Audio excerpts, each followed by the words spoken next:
Narito na ang Balitang Express sa oras na ito. Tricycle driver sa lungsod ng Kidapawan nagpa-free ride sa gitna ng mahal ng presyo ng petrolyo. Manong driver pinusuan via online. Hindi hadlang ang halos 100 piso kada litrong presyo ng gasolina para sa isang tricycle driver na patuloy na nagpapakita ng kabutihan sa mga kalsada ng lungsod ng Kidapawan. Nakilala sa social media ang driver na si Juby Puyod matapos ibahagi ng pasaherong si Riza May ang kanyang karanasan.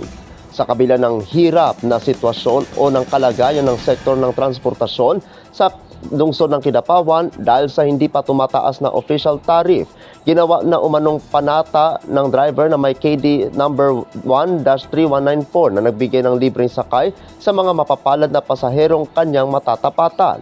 Ngunit hindi lang pala sa libreng sakay nakilala si Juby.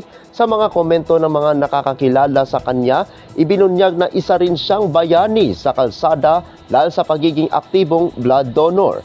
Isa dating pasahero ang nagbahagi na nang malaman ni Juby na kailangan nila ng dugo para sa kanyang pamangkin. Agad siyang nagdala sa City Blood Bank upang mag-alay ng kanyang sariling dugo na walang anumang kapalit. Ayon sa kanyang mga kapitbahay sa Barangay Barracks, Sudapin, likas na matulungin si Juby, isang katangiang nananatiling buhay sa kabila ng krisis sa ekonomiya at matinding sikat ng araw. Dahil sa kanyang ginintuang puso, bumuhos ang suporta at papuri para sa tsoper. Isang negosyante ang nag-alok ng free tapioca para kay Juby bilang pasasalamat sa kanyang serbisyo publiko. Sa kabilang banda, bagaman marami ang naghihikahos na driver, may mga pasahero na rin ang kusang nagbibigay ng dagdag pamasahe bilang konsiderasyon sa hirap na dinaranas ng mga tsoper ngayon. Ang kwento ni Juby ay nagsisilbing paalala na sa gitna ng nagmamahalang presyo ng langis, may mga bagay na nananatiling libre, ang malasakit at pagmamahal sa kapwa.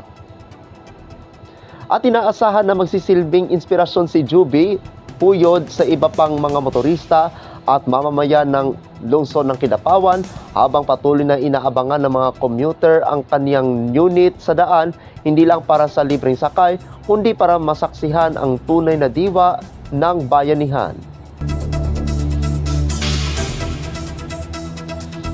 Abangan ng iba pang mga balita mamayang 9:30 ng gabi sa Philippine Headlines.